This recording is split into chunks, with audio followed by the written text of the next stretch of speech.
ఇది academic year start అవుతుంది, అందుట్లో చదువుకోమని చెప్పండి మీ మీ పిల్లల్ని, దీంట్లో మీకు ఉద్యోగాలు ఇస్తా అని చెప్పేసి చెప్పిండు. అంటే ఆయన ఏది అడిగితే అదైతే కాదనలేదు, కానీ ఎంత చేసినా అసంతృప్తి అయితే. ఇంత పెద్ద గొడవ ఎట్లా అయింది మరి? అంటే కలెక్టర్ని మీద అటాక్ చేసేంత, ఆయన కడా ఆఫీసర్ మీద దాడి చేసేంత, అంటే ఇక్కడ ఏమన్నా రెచ్చగొట్టి ప్రొవోకేట్ చేసి, అంటే నేను అంటుంది వేరే పార్టీ వాళ్ళని కాదు, అధికారులు కూడా ఇచ్చేయండి ఏముంది మీకు ఎంతో కొంత ఇచ్చేస్తాం, లేదు మీకు అంత ఆల్మోస్ట్ అంత సేకరణ చేసిన మీదే మిగిలింది ఇవ్వకపోయినా మేము గుంజుకుంటాం, ఈ తరహా స్టేట్మెంట్స్ ఏమైనా రైతులని కోపానికి గురి చేసినాయా? అక్కడ ఇద్దరు అధికారులు, ఒకటి కడా వెంకటరెడ్డి, ఇంకోటి ప్రతీక్ జైన్ కలెక్టర్, వాళ్ళిద్దరు కూడా నేను చూసిన ఆఫీసర్లో అత్యంత సౌమ్యులు. కడా వెంకటరెడ్డిని కడా ఆఫీసర్గా కొడంగల్లా చేస్తే, ఇప్పుడు నువ్వు ఏ పార్టీ ఉన్నా ఆ పార్టీ క్యాడర్ ఏమనుకుంటారు, నాకు ఒక్కడికే పని చేయాలి, ఇప్పుడు కాంగ్రెస్ ఉంది టీఆర్ఎస్ వాడికి ఎందుకు పని చేస్తావు అన్న కూడా ఉంటుంది. కడా వెంకటరెడ్డి దగ్గరికి ఎవ్వరు అప్లికేషన్ పట్టుకొచ్చినా ఆయన పనిచేసింది, ఆయనకు కోపం అనేది రాదు. ఈరోజు పల్లెటూరులో ఆయన మీద దాడి చేస్తే ఎంత సానుభూతి వచ్చిందంటే, ఒక పెద్ద రాజకీయ నాయకుడికి రానంత సానుభూతి ఆయనకు వచ్చింది. ఆయన అంత సౌమ్యుడు.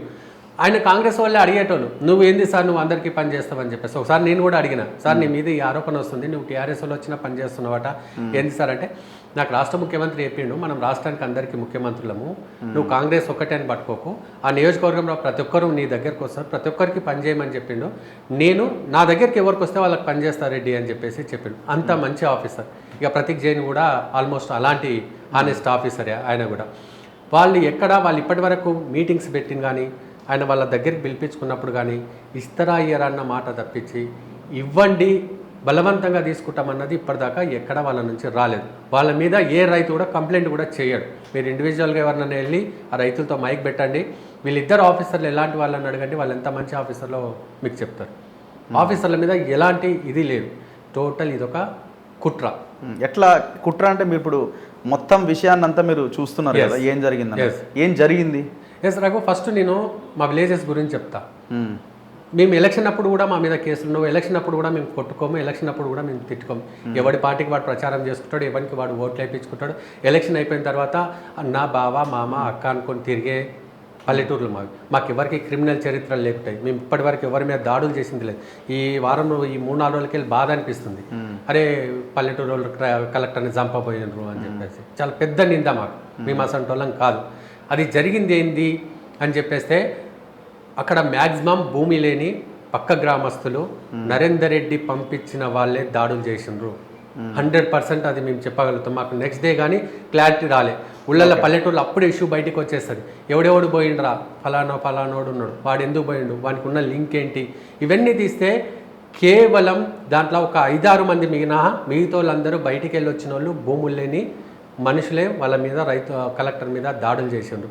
నాకు ఒక ఇంటెలిజెన్స్ ఆఫీసర్తో మాట్లాడిన, చాలా సీనియర్ ఆఫీసర్ తోటి, హై పొజిషన్లో ఉన్న ఆఫీసర్ తోటి, ఏం జరిగింది సార్ అసలు, మీరు ఎందుకు ఇట్లా వదిలేశారు అని చెప్పేస్తే, ఇది చాలా పెద్ద మీరు నమ్మలేని నిజాలు ఉన్నాయి దీని వెనుక.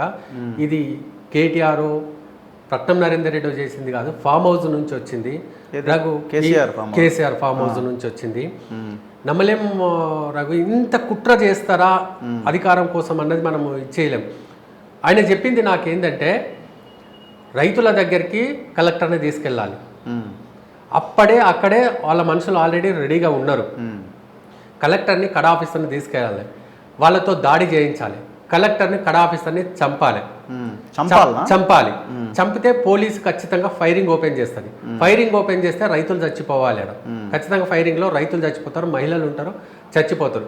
ఈ ఇష్యూని నేషనలైజ్ చేయాలి, మొత్తం సెంట్రలైజ్ చేసేసి, ఖచ్చితంగా కాంగ్రెస్ పార్టీ దిగకపోయినా రేవంత్ రెడ్డి సొంత నియోజకవర్గం కలెక్టర్ని రైతులు చంపినరు, రైతుల్ని పోలీసులు చంపినరు. సో రేవంత్ రెడ్డిని గద్దె దించాలి. కేవలం ఇదొక్క టార్గెట్ కోసము మా గ్రామాల మీద ఈరోజు హంతకులు చంపబోయినని ఒక ముద్రేసినరు. మా రైతులు ఆందోళన చేస్తున్నారు, శాంతియుతంగా ఆందోళన చేస్తున్నారు. 7 లక్షల నుంచి 18 లక్షలకు వచ్చి 33 లక్షలకు వచ్చిన ముఖ్యమంత్రి రేపు ఇంకో 10 లక్షలు ఇచ్చేటోడేమో. మేము వచ్చి కాళ్ళు పట్టుకుంటామా, అడుక్కుంటామా, ఇంకోటి చేస్తామా, చేసేటోడు. ఇవేమి ఆప్షన్స్ లేకుండా మా మీద రాజకీయం కోసము కేటీఆర్ అనేటోడు జైలుకు పోకుండా కాపాడుకోవడానికి, వాళ్ళ రాజకీయ భవిష్యత్తును కాపాడుకోవడానికి, రేవంత్ రెడ్డి అనే వ్యక్తిని గద్దె దింపడానికి ఈరోజు మా పల్లెల్లో ఉన్న రైతులనేమో హంతకులను చేసిండ్రు, మాకేమో ఆప్షన్ లేకుండా చేసిండ్రు, మా ఉద్యమాన్ని పక్కదారి పట్టించేసి హింసాత్మకంగా మార్చేసిండ్రు. ఇంత కుట్ర పన్నెండు.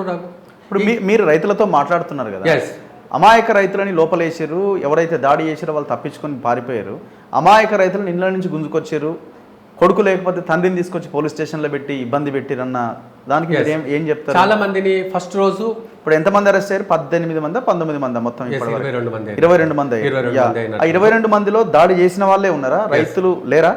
ఫస్ట్ రోజు దాదాపు 70-80 మందిని తీసుకెళ్ళిండ్రు పోలీసులు. మీరు అన్నట్లు ఫస్ట్ రోజు వాస్తవంగా 70 మందికి పైగానే తీసుకెళ్ళి అదే రోజు ఆల్మోస్ట్ అందరినీ వదిలేసిండ్రు. అక్కడికి వెళ్ళినాక విచారణ చేసిండ్రు, మీరు ఎక్కడున్నారు, ఒరిజినల్ నువ్వు రైతువా కాదా, వాళ్ళ పాస్బుక్లు చూసిండ్రు, అన్ని వీడియోస్ చూసిండ్రు, వీడియోస్లో వీడు ఉన్నాడా లేడా అని చూసేసి ఆల్మోస్ట్ అందరినీ వదిలేసిండ్రు. నేను కూడా ఎస్పీతో మాట్లాడినా, డిఎస్పీతో మాట్లాడినా, కంటిన్యూ మాట్లాడుతున్నా, అమాయకులు ఎవరు పోవద్దు, నిజంగా ఎవరైనా తప్పు చేస్తే వాళ్ళని తీసుకెళ్ళండి, మేము అడ్డం రామని చెప్పేసి చాలా మందిని వదిలేసిండ్రు. కేవలం 22 మందిని మాత్రమే రిమాండ్ చేశారు. ఆ 22 మందిని ఎందుకు చేసిండ్రు అని అడిగితే ప్రతి దానికి వీడియో ప్రూఫ్ ఉంది. రాళ్ళెత్తేయడమా, కొట్టడమా, కర్రలతోటి కొట్టడమా, ప్రతి దానికి వీడియో ప్రూఫ్ ఉంది. ఖచ్చితంగా వీడియో ప్రూఫ్ ఉంది కాబట్టే మేము అరెస్ట్ చేసినామని. రఘు, ఇక్కడ రేవంత్ రెడ్డి గారి మనస్తత్వం చెప్తాను. మీరు అన్నట్లు 1 month ముందు ఒక దాడి జరిగింది, mandal party president mandal party president మీద దాడి జరిగింది. ఆ రోజు కూడా సేమ్ ప్లాన్ చేసిండ్రు, ఏదో పారిపోయిండు, స్కూల్లో దాచుకున్నాడు, తర్వాత పోలీసులు వచ్చిండ్రు, బయటకు వచ్చేసిండ్రు. ఆ కేసులో కూడా ఆ దాంట్లో కేసులు పెడతారని చాలా మంది అనుకున్నారు. చాలా మంది మీద కేసులు, ఒక్క కేసు కూడా పెట్టొద్దు అన్నాడు. ఒక్క కేసు కూడా పెట్టకండి, ఇది ఖచ్చితంగా రైతులు ఉన్నట్లున్నారు, వాళ్ళ బాధకి ఈయనేదో కొంచెం ర్యాష్గా మాట్లాడినట్లున్నారు, వాళ్ళేదో రియాక్ట్ అయినట్లున్నారు, ఈ ఇష్యూను వదిలేయండి. అప్పుడు కూడా చెప్పిండు, ఒక్క పోలీస్ అనే వ్యక్తి రాకుండా మీరు ల్యాండ్ అక్వైజేషన్ చేయండి అని చెప్పేసి, తీసుకోండి, రైతులను ఒప్పించండి అని చెప్పేసి ఎప్పుడు మ్యాక్సిమం ఆఫీసర్లే మాట్లాడిండ్రు. సో ఇప్పుడు ఎందుకు కేసులు పెట్టాల్సి వచ్చిందంటే ఇది ఒక కుట్ర. మా దగ్గర కలెక్టర్ వస్తే చేతులు పట్టుకొని నిలబడతాం, మేము ఎంఆర్ఓ వస్తేనే చేతులు పట్టుకొని నిలబడతాం. మా ఊళ్ళల్లో అంత దూరం ఉండి సార్ అని మాట్లాడతాం. అసలు కలెక్టర్ని ఎట్లా చంపనీకి పోతాం? కాబట్టి